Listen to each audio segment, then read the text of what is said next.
Tractate Sanhedrin, page 53, several point of introduction.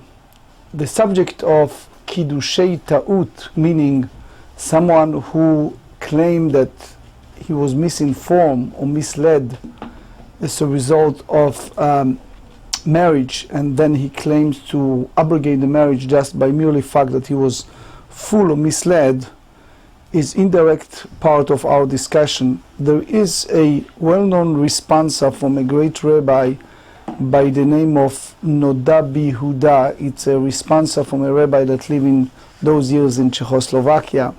The case came with a person that he married someone and didn't realize that his wife is mamzeret, which means that she was a result of illegal union, and he discovered that, and he challenged the system by saying that it was a mistaken Kiddushei Ta'ut. The question is that acceptable or not? Furthermore, the Khatam Sofer, again, all days Hungarian rabbi for the early 19th century, have a discussion, a response over someone who betrothed and married a widow, meaning a woman, widower, that she claimed she lost her husband, and then unfortunately he discovered that she was a divorced woman and not a widow. So the question is, he wants to give her a get, she refused, she ran away. And as you know, we have a concept in Halakha we discussed many times, it's called Heiter Me'arabanim, which is if the wife refused to receive the get, the husband can go and receive a consent from 100 rabbis that signed that petition, and the court, based on that petition, release him and give him the right to marry another woman.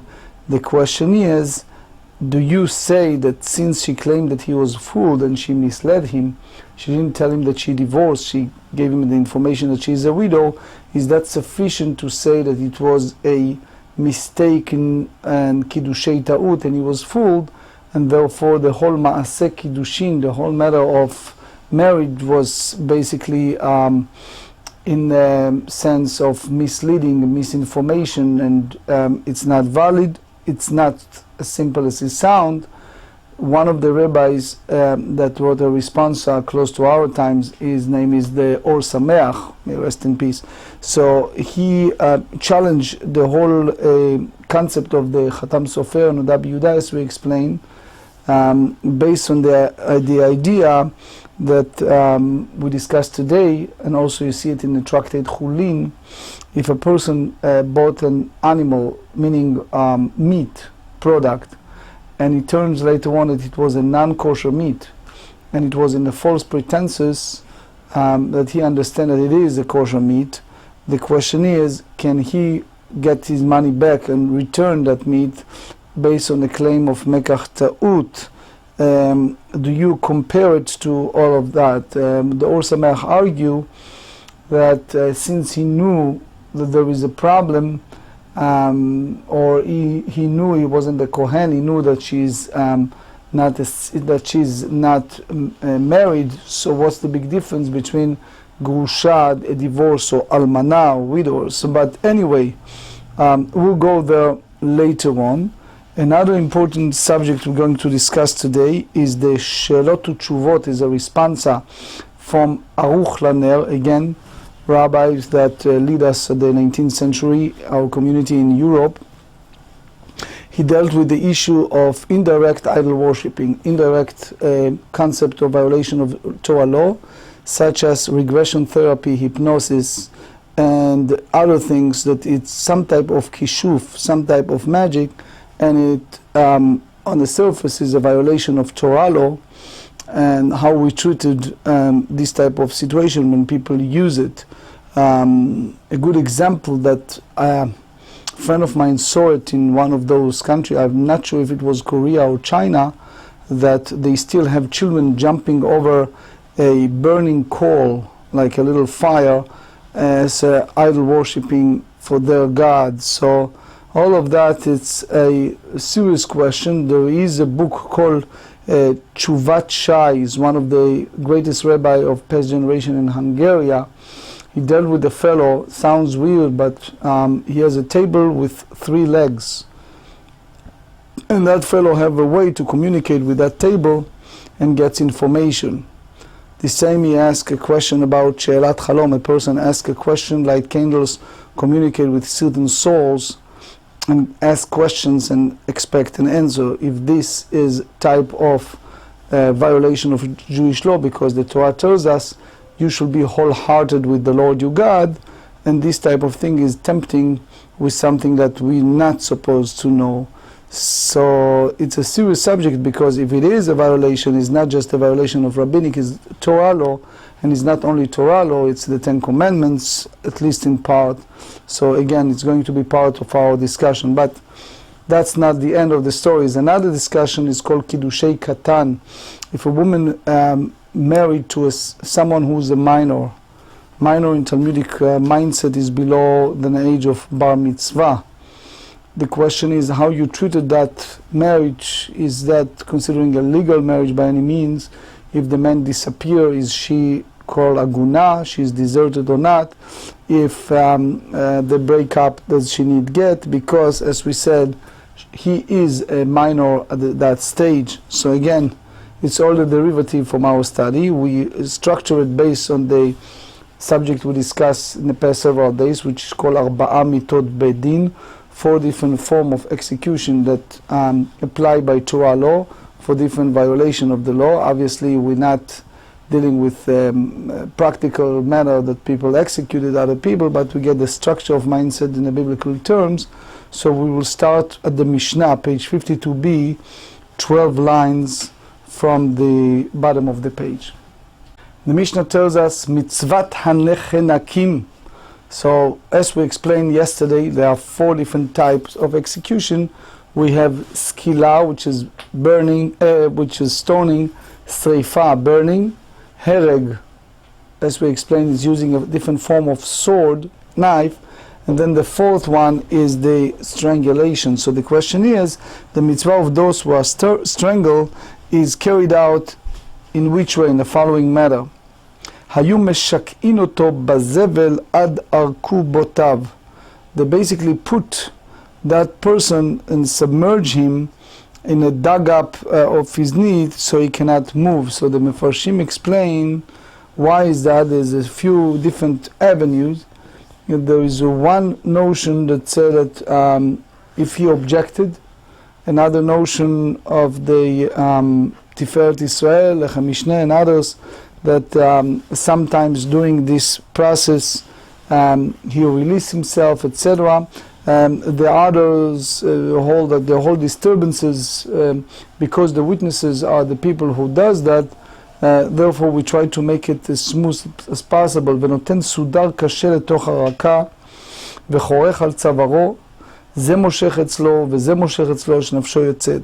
So obviously it's a little more kind of graphic, but the concept is that they place a rough scarf within a soft scarf and wrap it, and that's the way also the Rambam in Talmud Sanhedrin chapter 15 tells us. And the Mishnah, if you remember when we studied the previous Mishnah, they tell us that they do the same when they do sreifa, burning. The only difference here that they continue until they reach the level of chanika, strangulation. Tanu Rabbanan. We need to know the source for that mitzvah of chanika. Ish prat lekatan. When the Torah used the term man in Leviticus 20, it's excluding a minor boy who committed adultery before he came to age. So he is not in that category, because we are talking about mature adult. Asher inaf et eshet ish prat leeshet katan. So any type of committing adultery that excluded excluding the wife of a minor boy. Marriage to a minor is not considered halachic Torah law.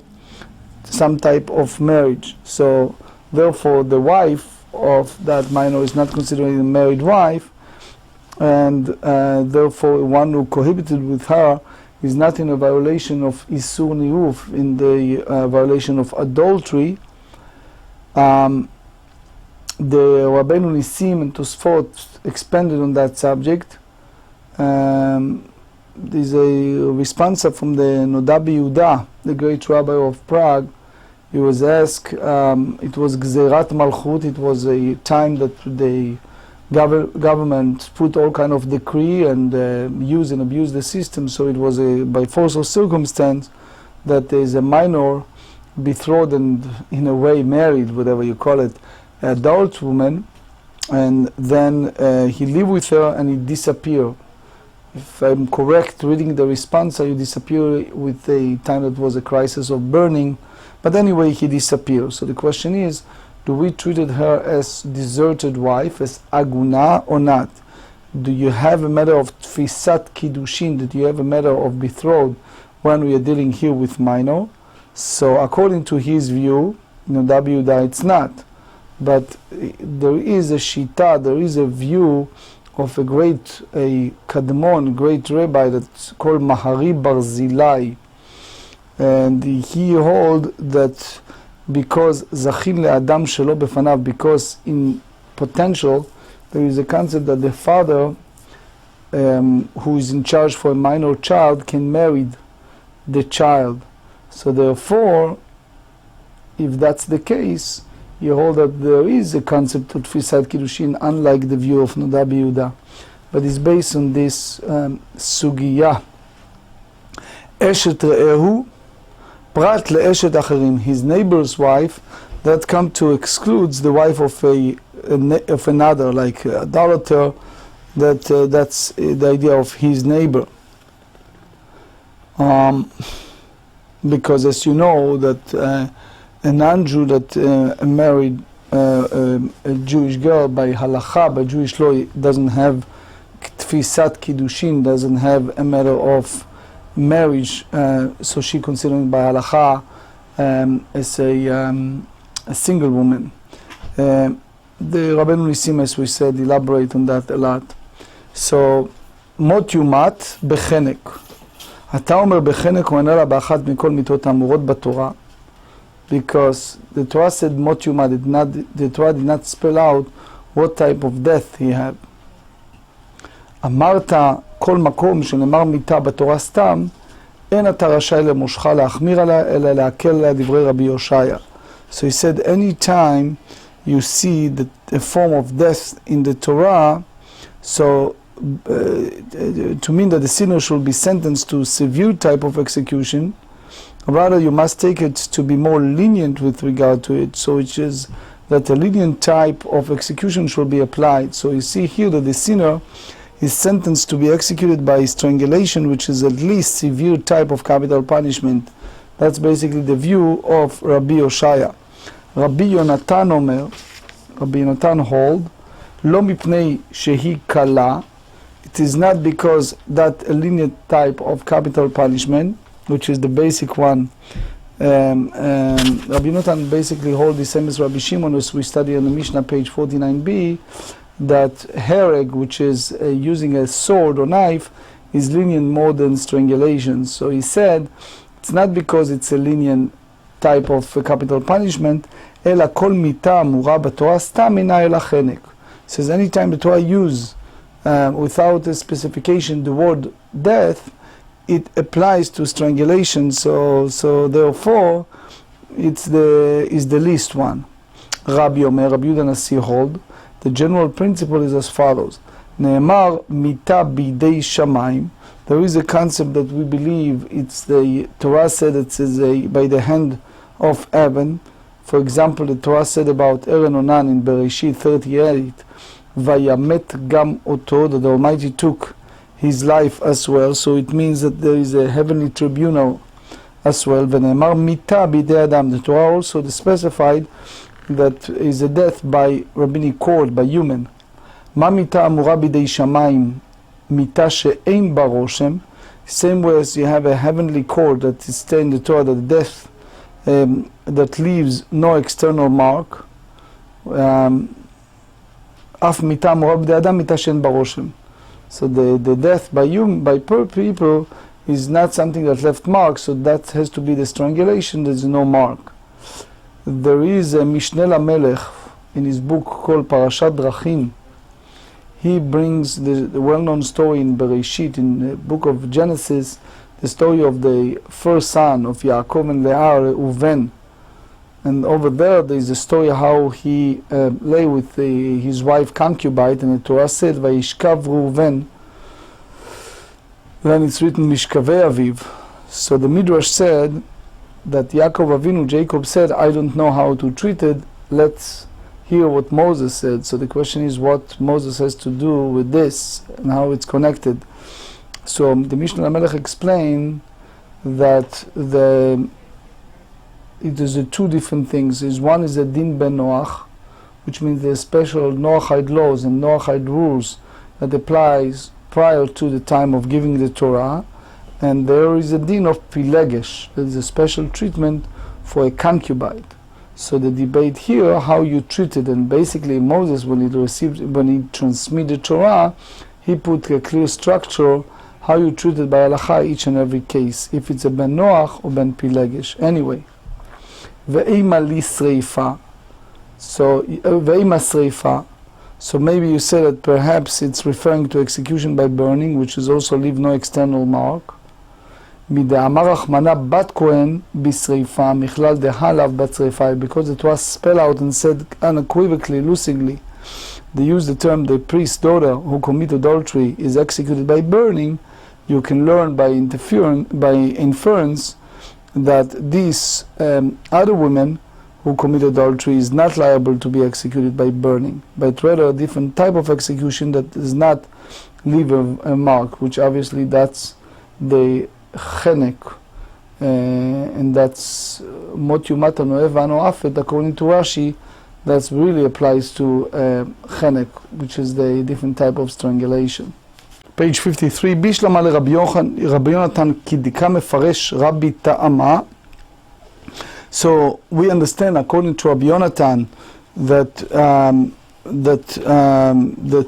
the punishment for adultery is chenek, and that's basically the way Rabbi explained that mita she'en baroshem. So something that you don't see any external appearance.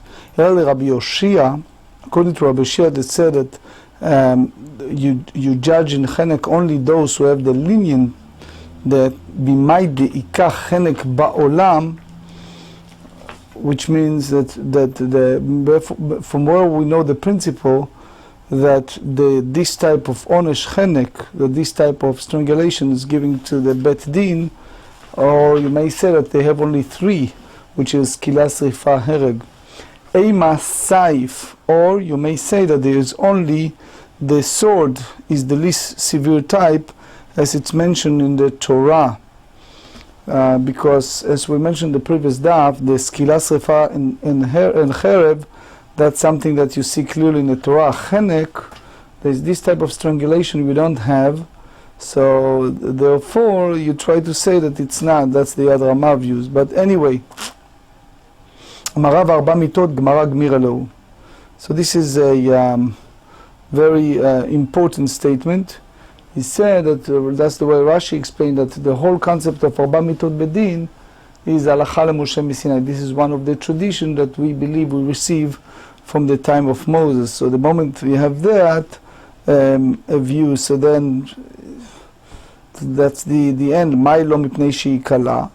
What's the notion that mean that it's not because the strangulation is most lenient type of capital punishment? So they said it's the kamiflige beflugta de Rabbi Shimon v'Rabbanan. So this is basically the same disputation between Rabbi Shimon and Rabbanan, that Rabbi Shimon the sages dispute. Rabbi Yoshias hold that the same matches the view of the sages, that when it's come to chenek, these type of strangulations, that's the lenient one of all the four form of death. Rabbi Yonatan hold the same as Rabbi Shimon, that chenek it's not the lenient one, and so therefore mot yumat he said that that's applied to chenek. But anyway, the Mishnah is going to spell out 18 type of violations that if someone did it, he deserved to have skila. Some of them it's written clearly in the Torah, such as avodah zarah, worship idols, such as adultery of nara morasa, chilul Shabbat, or maaseo veidoni. Maaseo veidoni in general is just going to all those different form of people who try to use different items to know the future, etc., etc. Also giduf, meaning someone who is a blasphemer or someone who convinced people to idol worshipping and ben soer more. So all of those, it's clear that they have the severe punishment of skila. Some we derive from gzerat hakatuv, from the biblical understanding of the decree of enactment of the text, that we derive from Ovi Idoni. Why? Because the Torah said in Ovi Idoni, Mot yumtu, they should die, ba'even yirgemu utam. So since they use the term ba'even, which is a stone, so we understand that that's applied mehem bam, that's the chiyuvei skila, and that's the derivative to other. So now the Gemara spell out this form of gzera shava, the verbal analogy. אמר לרבי זרע לאביי, שאר הנזכרים לא כתיב ברוך סקילה. The other type of those who deserve skila, we don't have a spell out clearly in the Torah. The Gemarrah, the way we learn it, it's basically we derive from the text of me'ov ve'idoni, from this type of different sorcerer, they call it here necromancer or a sorcerer, so about which the pasuk states, they shall be put to death, they shall stone them with stones, their blood shall be upon them. That's Leviticus 20. So we derive from that במאי גמרי, במות יומתו גמרי, או דמהם בם גמרי. אמר לה, אביי say, we derive from the word dmehem bam gamrei. That's the verbal analogy, the juxtaposition between the concept of they should put to death in both, and we derive from that the I b'mot yumtu gamrei dmehem lamali. So elamai bidmehem dmehem gamrei mot yumtu lamali. So they said כדתניא, מות יומת המכה רוצח הוא, אין לי במיטה הכתובה בו, מניין שאימן אתה יכול להמיתו במיטה הכתובה בו, שאתה יכול להמיתו בכל מיטה שאתה יכול להמיתו. If you don't have the capability to, cannot put him to death in the mode of execution which is written, which is if the condemned man will escape if one does not kill him, so how you do it differently? So they said, מניין שאתה יכול להמיתו במיטה הכתובה בו, שאתה ממיתו, which means that, for example, you take a gun and shoot him. So they said, בכל מיטה שאתה יכול להמיתו, תלמוד לומר מות יומת המכה, because the pasuk said twice the word mot yumat. So because it's repetition, mikol makom meaning in any, by any mode of execution. So based on that, there is a teshuva. This is a response from the Aruch Laner. He asked if the hypnosis, regression therapy, different type of kishuf, different type of communication with the dead, or go to speak to the dead, or go to a cemetery directly or communicate with the dead, or have some part of the corpse body and communicate to that, or she'elat chalom, people ask to communicate while they're in a dream, if that's a violation. In general, very general statement, we say that it is. The question is how severe it is. So for that, one should ask a prominent rabbi, but if there's a chance that it's a very strong violation of Torah law. אמר לרבך מדיפתי לרבינה, והיא במות יומתו גמרי מאי קקה שלי, אילה אם האשת איש קקה שלי למיטה ולמגמר, מות יומת מאובי עידוני, מה להלן בסקילה, אף כאן בסקילה, so both of them need to be stoned. מידה אמר רחמנה ארוסה, בסקילה, מכלל זה נשואה עליו בסקילה, ולמכה אבי ואמו קקה שלי, למיטה ולמגמר מאובי עידוני, עד לגמרי מאובי עידוני, לגמרו מאשת איש. אתה רשאי למושך להחמיר עליה, להקל עליה. So because you cannot, when you can learn from the verbal analogy, from the juxtaposition, so therefore you go by lenient execution. But if that happens, you cannot impose a severe execution. So basically the whole idea is that the lenient type of execution should be applied, since in both case of adultery, in the case of one who wounds his parents, so obviously the type of execution is evidently not stoning. Why was Rabbi Zera troubled by the possibility that the source for execution by stoning in cases other than those of Idoni, the sorcerer, is derived from the pasuk, they should be put to death? So he said, אמר לי שאר הנזכרים גופה וקרקע של דמות יומת, גם ריק עד לגמרי מרוב עידוני לגמרו מאשת איש. So in short, there are a few points I would like to share with you. First, it's a Hasidic question. They ask, פינחס Mikoritz was one of the Hasidic rabbi. They ask why we have Arba Mitot Bedin, the 4 different type of execution, and the idolaters have only one. So he explained that there are Arba Ulamot. According to the Kabbalah, it's a Atzilut, Bria, Yetzira, Asiya. So there's 4 different type of quote-unquote our anthropomorphic of understanding world, which obviously is a Neoplatonic teaching. So therefore, you have the application of, depending on different violation, which world was violated, versus the idolaters, they have only Olam HaAsiya. Olam HaAsiya, it's only Mita Achat, which is the Hereg. Eilu hen haniskalim. So here the Mishnah spell out 18 type of people that deserve skila. Some the Torah said clearly that they deserve skila. Others we derive it from Gzera Shava, from Ovi Idoni, from this type of sorcerer, as we explained. There are some who say that it's in a different way, but that's the Chidushei Rab Meir Simchas hold. But anyway, Elu en Eskalim, Haba Alaim, so someone who engaged in the intercourse with his mother, severe violation of Torah law, Ve'al Eishet Ha'av, and one with his father's wife, even if she's not his mother. Later we explain the severity of that violation. Ve'al Hakala, someone who have relation with the daughter-in-law. Ve'al Hazachu, Ve'al Hazachu, which means that someone will have a relation with male. Ve'al HaBehema, which is, I think, bestiality to say. It's a disgusting relation with a animal. Ve'haisha mevi'a et habehema, and women who engage in intercourse with an animal. Ve'hamegadef, and one who is blasphemer.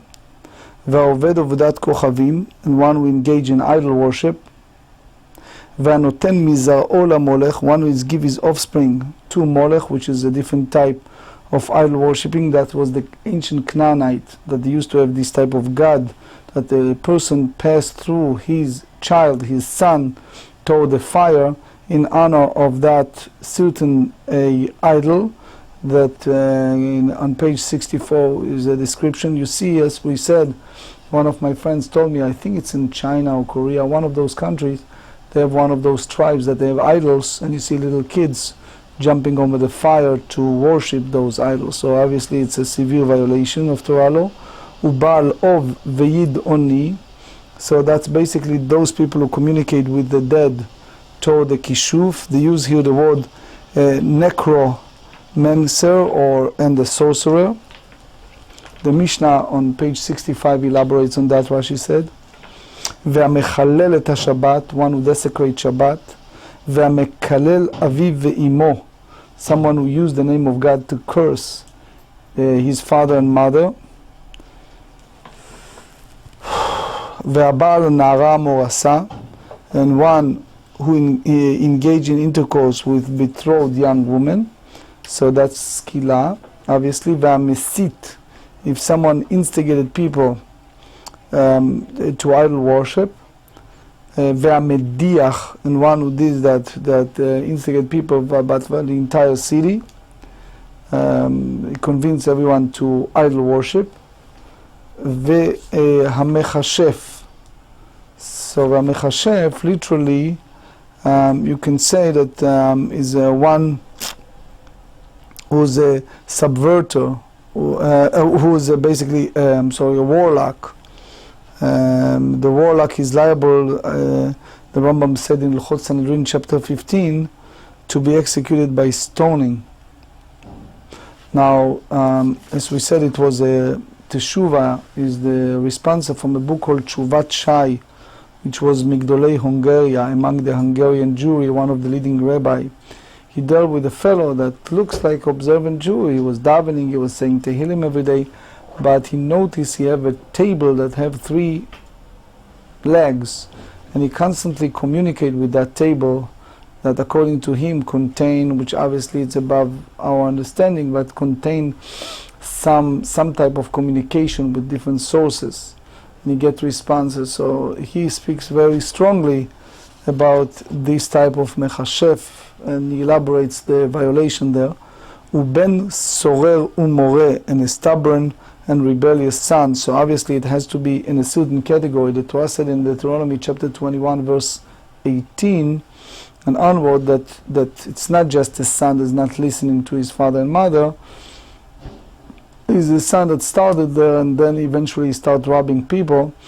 And we have a special chapter by the end of this masechet. Later on is 8th chapter that dealing with different rules.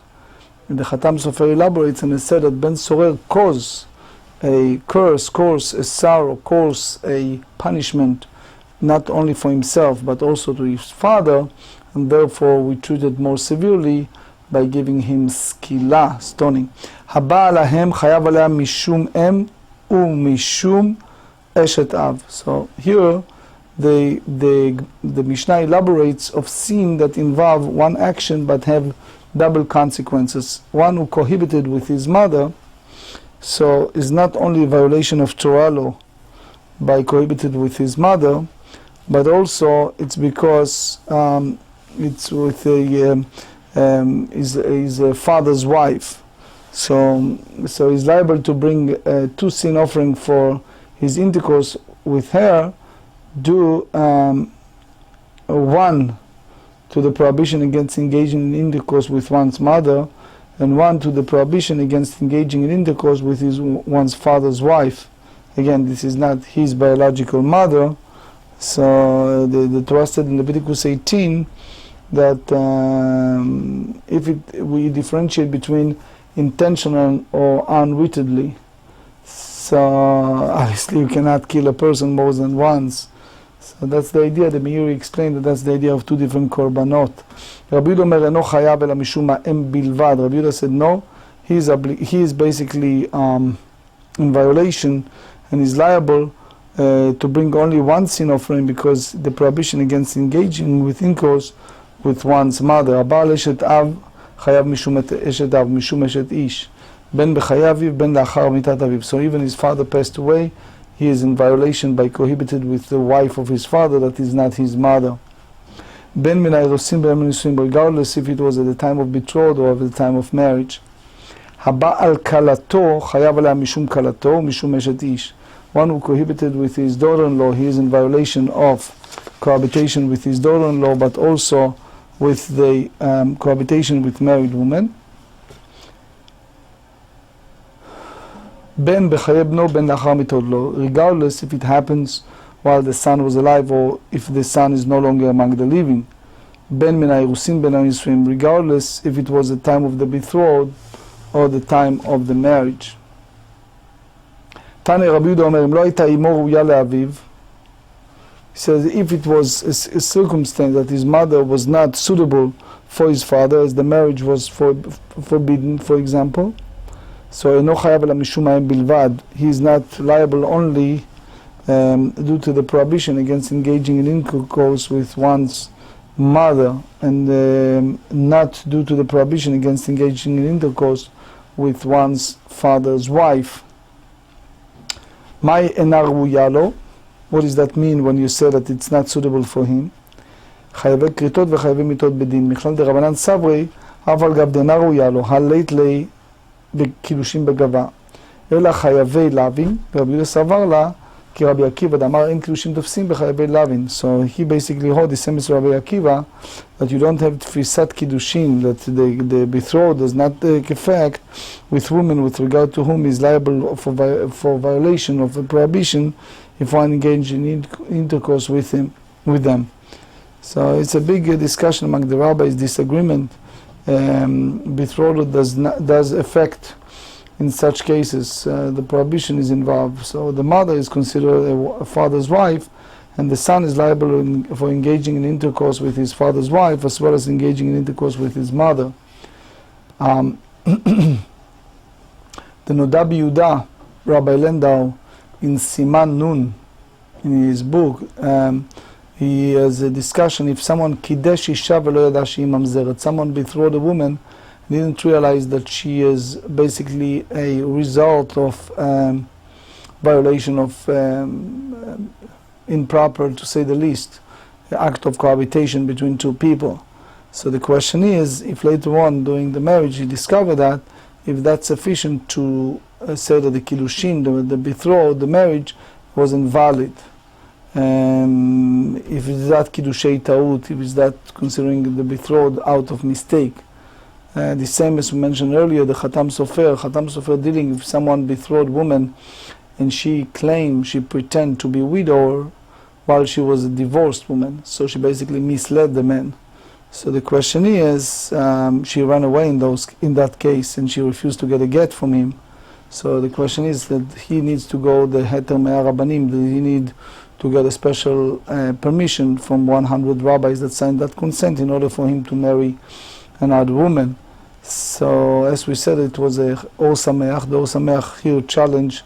He said that why you call it Kiddushei Ta'ut? Why you say that it's all mistake? He did not. Hu lo kidesh isha psula. He did not betrothed a woman that was not legitimate. She is just divorced. She wasn't a widow the way she present herself, but still. So you bring the Gemara in Chulin, as we said earlier.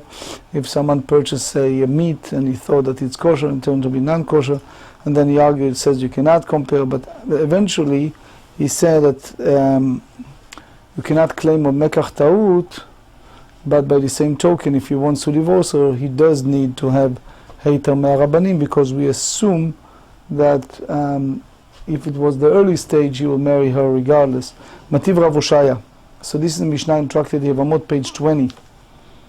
B'isur mitzvah v'isur kedusha choltzot velo mityabmot. So here we talk about a prohibition resulting from a mitzvah, or prohibition stemming from a sanctity. So since in these cases levirate bond is not fundamentally nullified, she performed chalitza in order to become free of the levirate bond, and because of the prohibition, she does not enter into a levirate marriage. Page 53b. Now, just before we go there, the Mishnah wants to tell us that two different categories. One is Isur Mitzvah and Isur Kedusha, and it's combining with them. So it's called Shniyot Midivrei Sofrim. We have like a level of gradation, a category, biblical, rabbinic. Do not take it wrong, soon you see that rabbinic is less important by any means, but the concept in sense of severity, or what it's come out of the rabbinic understanding of the text, that's what's called the secondary. So you see, Isur Mitzvah, Shniyot Midivrei Sofrim, a prohibition resulting from a mitzvah, referring to a secondary forbidden relatives, which is one's son's daughter-in-law, who is forbidden by rabbinic law. So if you remember, we elaborate on that, those who can watch us, in Tractate Kiddushin, page 30. So that's basically, it's called Shniyot, that the mother of a person, for example, the wife of the father of his mother, meaning it's not the direct, it's the second category. So, so what's the reason why we call it a prohibition resulting from mitzvah? or by prohibition stemming from sanctity, then since in these cases the Levirate bond is not fundamentally nullified, shemitzvah lishmoa divrei chachamim, because it's a mitzvah to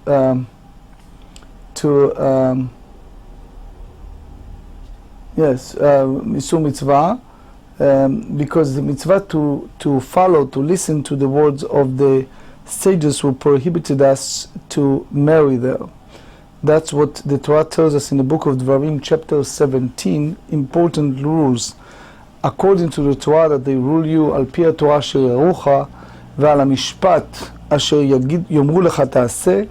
You basically לא תעשו, you shall not deviate, you shall not change by any means or diverted from the way that the rabbis instructed you what to do and how to do it. So that's, the Sifri explained that that's mitzvah taseh, that is a positive commandment.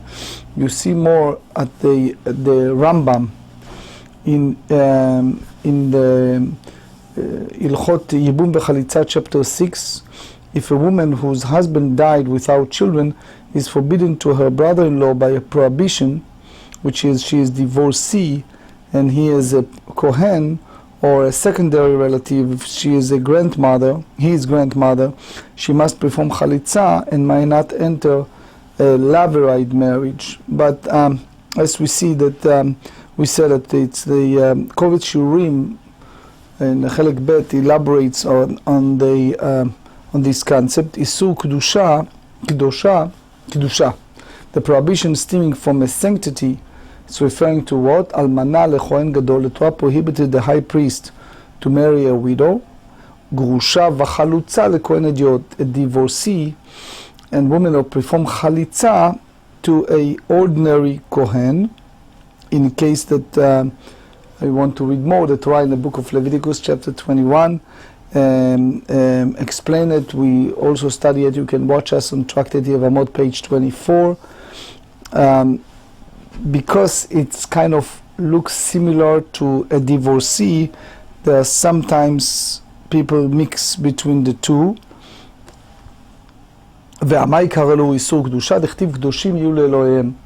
We call it because the Torah said they should be sanctified to the God, so therefore it's called a prohibition stemming from sanctity. Betanya la, we learn in the Braita, Rabbi Yehuda machalif. Yehuda just go and they switch the term, so marriage of a divorcee or a chalutza to a kohen as a prohibition resulting as a mitzvah, to as a marriage of secondary relatives as a prohibition stemming from sanctity. חלופה דמחליף, החליצה בעיה, ויסגרת רבי יהודה כרבי עקיבא סביר עליה, מכדי חייבי להבין לרבי עקיבא כחייבי כריתות דמי, וחייבי כריתות לבני חליצה ואיבום נינו. So יסדית דבריו דתנא קמא הרבלת להסביר עליה. כי רבי יצחק תנא כדתנן. The Rambam in general said that the whole concept of lo tasur, so the Rambam hold that the Rabbanan kein deoraitat, so it's like the same as a biblical prohibition when it's rabbinic. So the question is why is sometimes we go lekula, sfeika de Rabbanan lekula, we said. So there's a book called Kiryat Sefer. So the Kiryat Sefer explain that you have a concept of someone made a mistake and you have a reason for that. It's one idea. But if someone is a lo'eg, someone is a mocking the whole concept of Torah and God's, that's a total different concept. So it's all depend how you treat it. If someone mock the word of Chachamim, it's not biblical, then it turns in a category of biblical in that sense, because in general, the way the Mordechai and many others of Avnei Miluim and others said that the moment the Torah said lo tasur, so therefore the rabbinic became Torah in that sense. Kiat Rabbi Yitzchak Tana כדתנן, רבי יהודה אומר אינו חייב אלא משום האם בלבד, וטעמה מעיד אמר רביי אמר קרא, אמך היא משום אמו אתה מחייבו ואתה מחייבו משום אשת אב. אלא מעתה ערבת אשת אביך לא תגלה, ערבת אביך היא משום אשת אב אתה מחייבו ואתה מחייבו משום אמו, אלא אמו שהיא אשת אביו, קאי האחה וממעט לה. קאי האחה וממעט לה. Okay, we don't have time, so let's just read the end. השתא אמו שאינה אשת אביו מחייב, אשת אביו שאינה אמו מחייב, אמו שאת אשת אביו לא מחייב לה כלל. ותו לרבנן הכתיב אם חי, אלא הוא מבא אלך דרב שישא ברד רב אידי. לרב יהודה נמי הוא מבא אלך דרב שישא ברב אידי. אלא אמר רב אחא ברד רב איקרא, אמר קרב ערוותה משום ערוות אחת אתה מחבו, ואתה מחבו משום שתי ערבות. אלא מעתה ערוות כלתך לא תגלה אשת בנך היא לא תגלה ערותה, הכנה משום ערווה אחת אתה מחייבו, ואתה מחייבו משום שתי ערבות. ואתנן הבעל כלתו חייב עליה משום כלתו, משום אשת איש, בין בחיי בנו בין לאחר מיתה בנו, ולא פליג רבי יהודה, אלא כיוון דחד גופה הוא, אף על גב דתרי סורן אינו כתיב ערוותה, הכנה מכיוון דחד גופה הוא, אף על גב דתרי סורן אינו כתיב ערוותה.